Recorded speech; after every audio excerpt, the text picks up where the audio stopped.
കൊല്ലത്ത് അയത്തിലിൽ നിർമ്മാണത്തിലിരുന്ന പാലം തകർന്ന സംഭവത്തിൽ ജില്ലാ കളക്ടർ റിപ്പോർട്ട് തേടി. പ്രോജക്ട് ഡയറക്ടറോടാണ് അടിയന്തര റിപ്പോർട്ട് തേടിയത്. പ്രാഥമിക റിപ്പോർട്ട് ഇന്ന് നൽകണമെന്ന് കളക്ടറുടെ നിർദ്ദേശമുണ്ട്. വിവരങ്ങളുമായി കൊല്ലത്ത് നിന്ന് ഷമീർ ചേരുന്നുണ്ട്. ഷമീർ, എന്താണ് പാലം തകർന്നതുമായി ബന്ധപ്പെട്ടുള്ള അന്വേഷണത്തിന്റെ വിവരങ്ങൾ?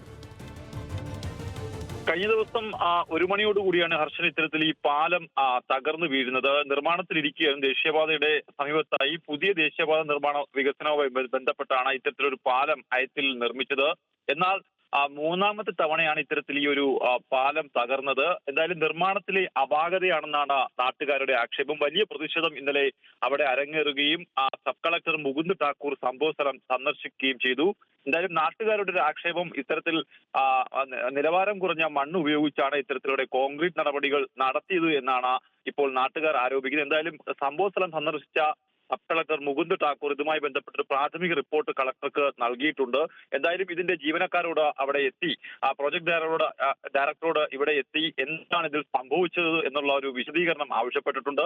എന്തായാലും ഇന്ന് ഉച്ചയോടുകൂടി തന്നെ പ്രോജക്ട് ഡയറക്ടർ കളക്ടർക്ക് റിപ്പോർട്ട് നൽകും. ഇതിനുശേഷമായിരിക്കും എന്താണ് ഈ കരാർ കമ്പനിയായ ശിവാലയ ഇത്തരത്തിൽ നൽകുന്ന റിപ്പോർട്ട് എന്താണെന്ന കാര്യത്തിൽ വ്യക്തമാവുകയുള്ളൂ. ഹർഷൻ. ഷമീറാണ് വിവരങ്ങൾ നൽകിയത്.